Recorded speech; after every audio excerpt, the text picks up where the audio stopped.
Marvel Studios has allegedly figured out a solution to get into Avengers 5 and Avengers Secret Wars, and how this whole situation is going to bounce around the very problematic scenario that they got with Kang the Conqueror due to Jonathan Majors. Now, let's just say that if this is true, it's the only solution that makes sense outside of just dropping Kang completely and pretending that the character doesn't exist. So if you've been keeping up with everything that's going on, that's been said, that's even been hinted at by Marvel Studios, you know that the MCU is looking for a way out with Kang. Now, obviously, since they've already committed so much of the storytelling and build up to the character, you can't just toss that to the side and go, well, let's just move past it. It's kind of impossible. You have to deal with Kang. So we now know that Avengers 5 is Avengers 5, no longer called the Kang Dynasty. We've internally and externally now, with actual paperwork from Disney, seen that it's just Avengers 5 with a name pending. Avengers 6 will still be called Secret Wars.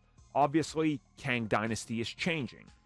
From what we're hearing now from multiple reports is that, yes, while Kang will still be the villain of both of the pieces, he will no longer be alone.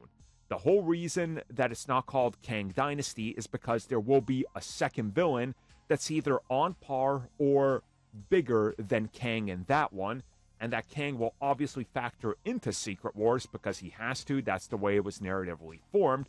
But they are also putting in another villain in that one that will also sort of overshadow him.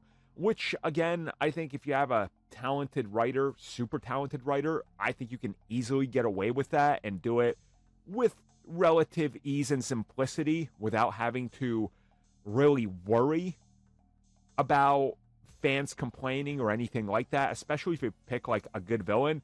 Like in my mind, if you were to do Kang in Avengers 5 getting help from like, I don't know, Annihilus or somebody like that, you know, it's good enough to get you by. And then Avengers 6, you obviously got to deal with a lot with that plot and Loki just by itself.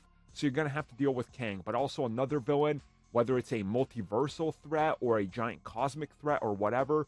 It's a pretty easy way out to kind of just bypass Kang and make him not the star and center of everything. Sort of like, you know, make him the lazy henchman that he was kind of sent out by a bigger, more powerful being or something like that. It's easy to pull off. It sounds like that's what they're going to do.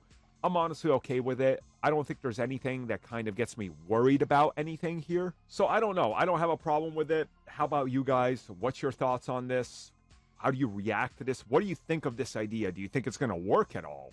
That's kind of the big one. Like, are people really invested in Kang at this point? Or is it like, well, we could just pivot and we don't have to worry and people will jump on board? I think it's kind of a split down the middle the way I'm seeing it.